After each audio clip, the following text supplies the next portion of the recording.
Assalamualaikum warahmatullahi wabarakatuh. Pemirsa di mana saja Anda berada, selamat berjumpa kembali dengan channel YouTube Insan Dongeng. Pada kesempatan ini saya Bang Elgi akan melanjutkan Liku-Liku Jalan Kehidupan bagian keempat. Terima kasih kepada semua subscriber yang selalu setia mengikuti. Selamat mendengarkan.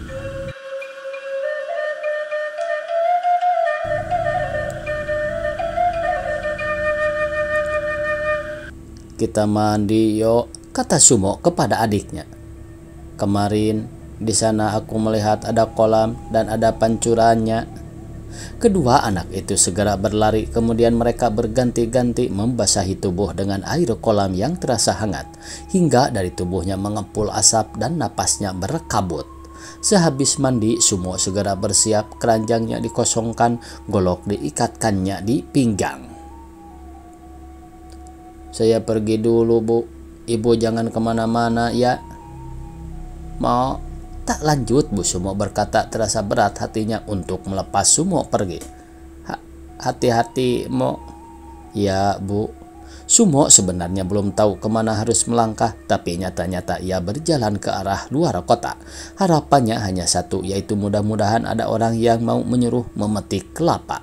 Hanya itu. Kemudian ketika matanya tertumbuk ke punggung seorang lelaki tua yang memikul keranjang kosong, segera ia mempercepat langkahnya menyusul lelaki tua tersebut.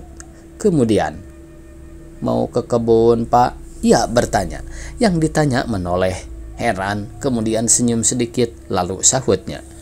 Iya, Jang. Sudah banyak yang tua kelapanya, Pak? Bertanya lagi Sumo. Si orang tua kembali menoleh heran. Sumo segera menambah kalimatnya. Kalau saya saja yang memetik kelapanya, bagaimana, Pak? Si orang tua kini senyum. Ia tahu Sumo telah salah duga. Bukan mau memetik kelapa, Jang. Mau memetik tomat. Ia menjelaskan. Oh, saya kira Bapak mau memetik kelapa. Di kampung saya keranjang begini, keranjang kelapa.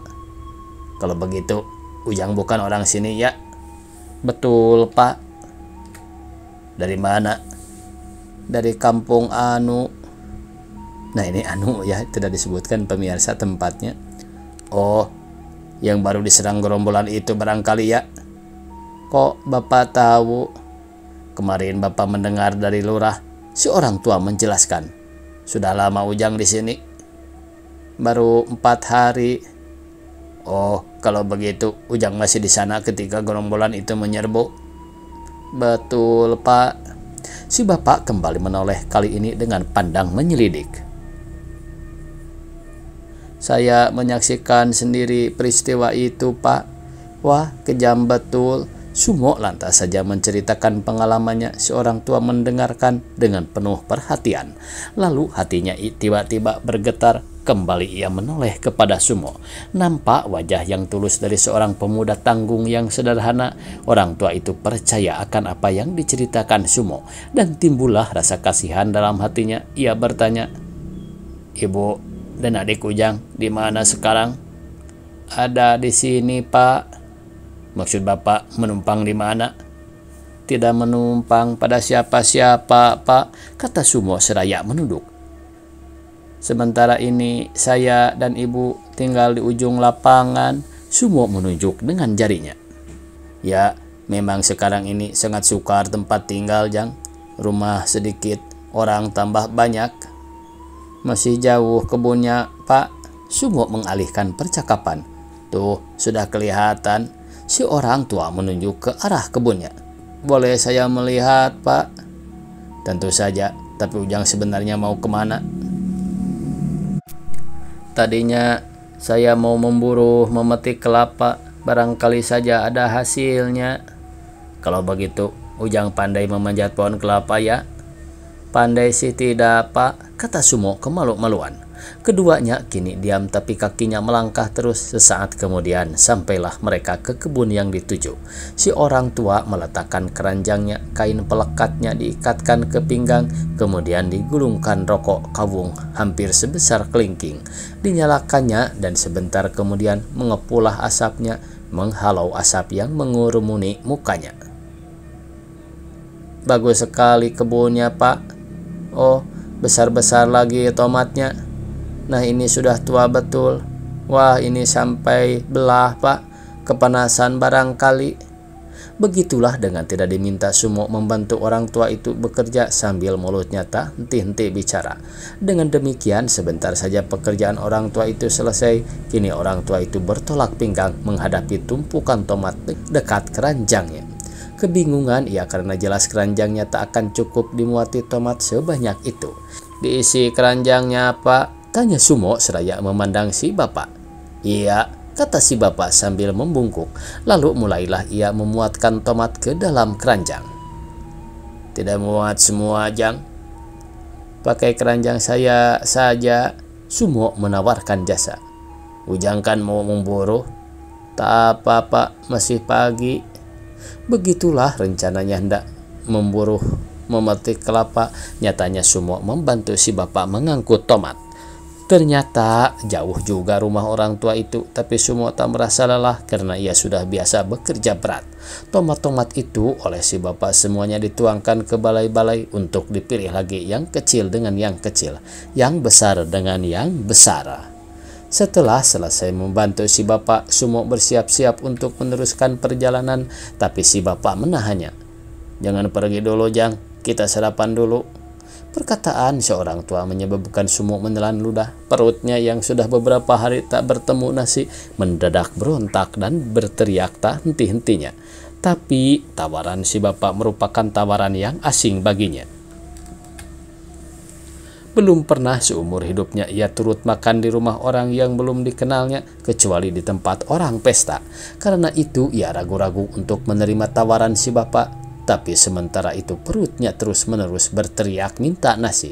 Lalu terbayanglah nasi putih yang masih mengepul dengan lauk goreng ikan asin dan sambal terasi. Lagi-lagi Sumo menelan ludah. Tapi tiba-tiba ia ingat kepada ibu dan adiknya di gubuk. Tak sampai hati untuk makan sendirian. Makan tak makan lebih baik bersama-sama. Lapar satu, lapar semua. Makan satu, makan semua. Demikian Sumo akhirnya mengambil keputusan untuk menolak tawaran si bapak. Terima kasih, Pak, saya mau terus saja, katanya dengan nada duka yang disembunyikan. Tapi nada duka itu tertangkap juga oleh si orang tua. Jangan malu-malu, Jang. Mari sama bapak. Mari, Jang, seadanya. Kini istri si bapak turut mengundang. Bungkuskan sedikit untuk adiknya, Bu. Oh, punya adik? Korban garong, Bu, kasihan, si bapak menjelaskan. Oh, sudah makan dulu, Jang. Nanti untuk adiknya ibu bungkuskan sedikit, kata si ibu dengan tercengang. Alangkah besar hati Sumo menerima kebaikan orang yang baru dikenalnya itu. Kini tak ada lagi alasan untuk menolak tawaran si bapak. Maka makanlah ia dengan tak malu-malu. Kemudian setelah selesai makan, pulangnya bukan hanya membawa bungkusan nasi, tapi juga dibekali 10 buah tomat yang besar-besar. Sambil tersenyum-senyum, Sumo berjalan memikul keranjang yang berisi bungkusan nasi dan tomat. Belum pernah sebesar ini hatinya. Hei, Jang, coba lihat tomatnya. Seorang perempuan yang sedang berdiri di muka sebuah warung kopi menegur Sumo. Sumo berhenti lalu menghampiri perempuan yang menegurnya. Tinggal sedikit ya, kata perempuan itu sambil membungkuk ke keranjang Sumo. Jelas Sumo dianggap sebagai pedagang tomat. Sumo karena tak tahu apa yang harus dikatakan, tak dapat berbuat lain kecuali mengangguk sambil sedikit senyum. Berapa semuanya, Jang? Perempuan itu mulai menawar. Sumo malah bingung mendapat tawaran itu. Ia belum pernah berjualan. Ia juga belum tahu harga tomat. Maka sekenanya saja ia menjawab.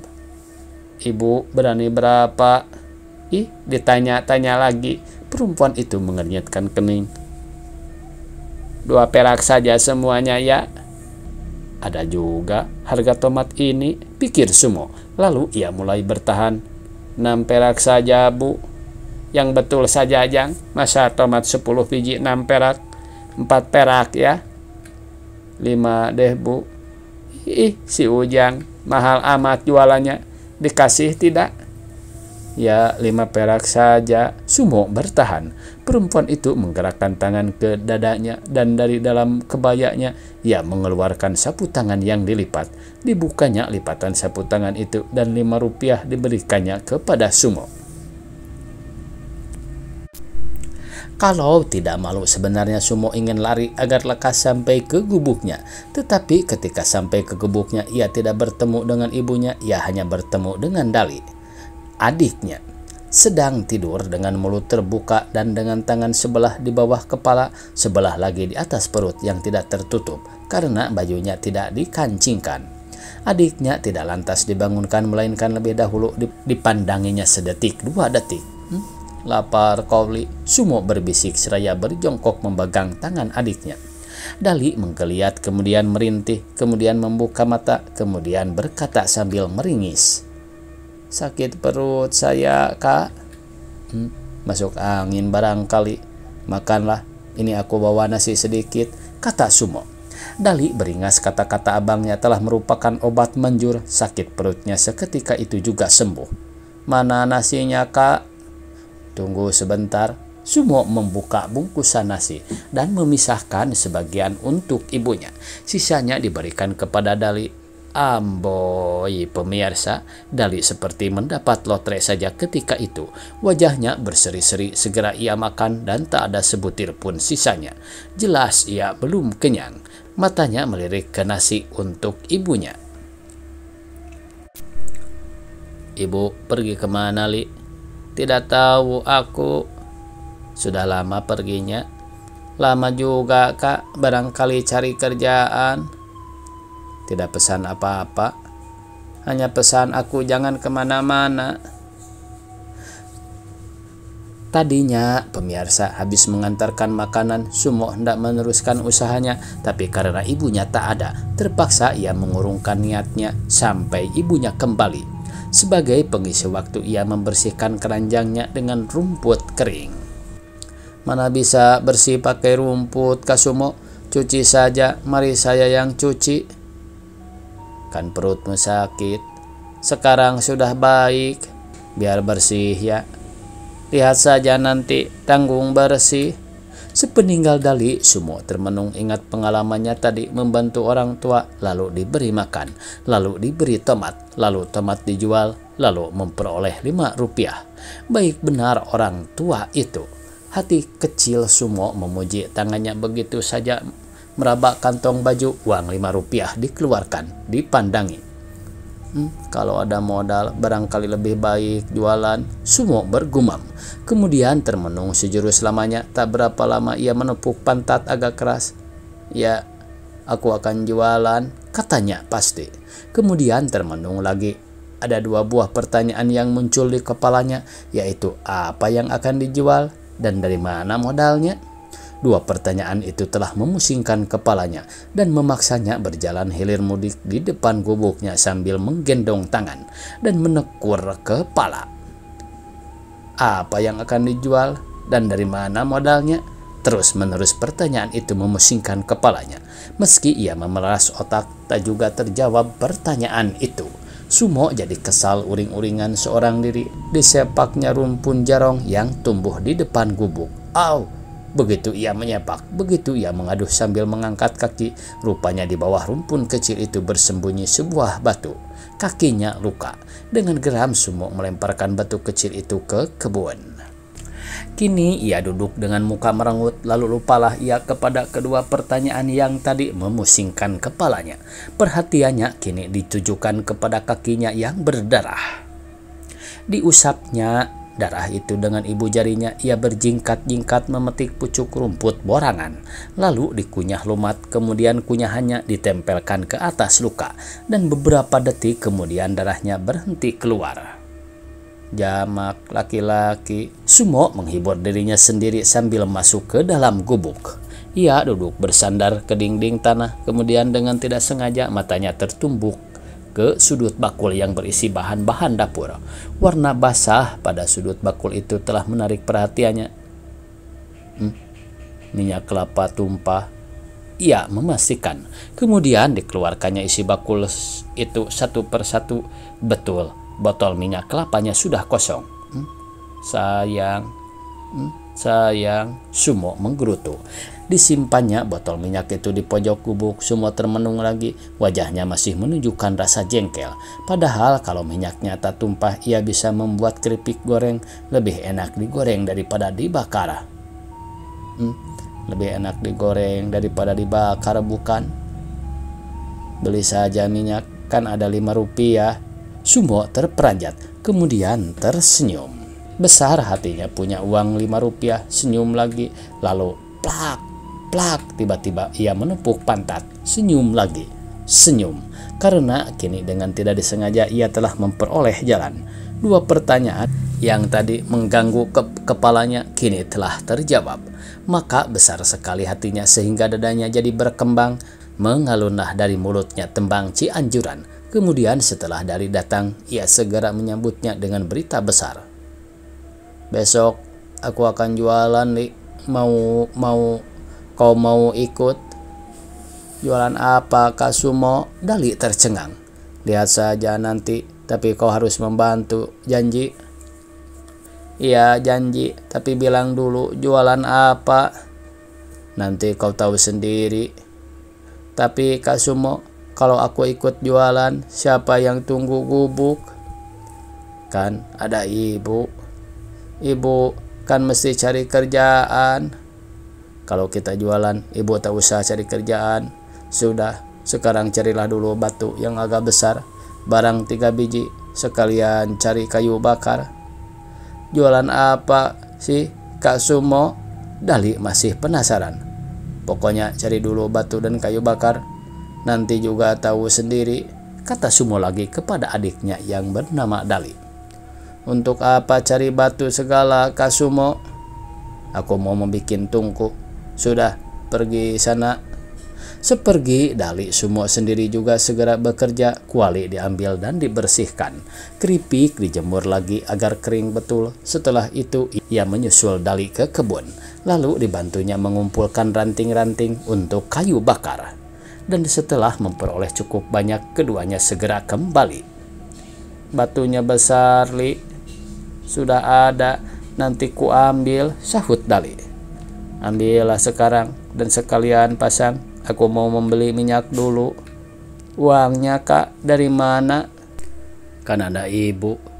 Ibu kan mesti cari kerjaan.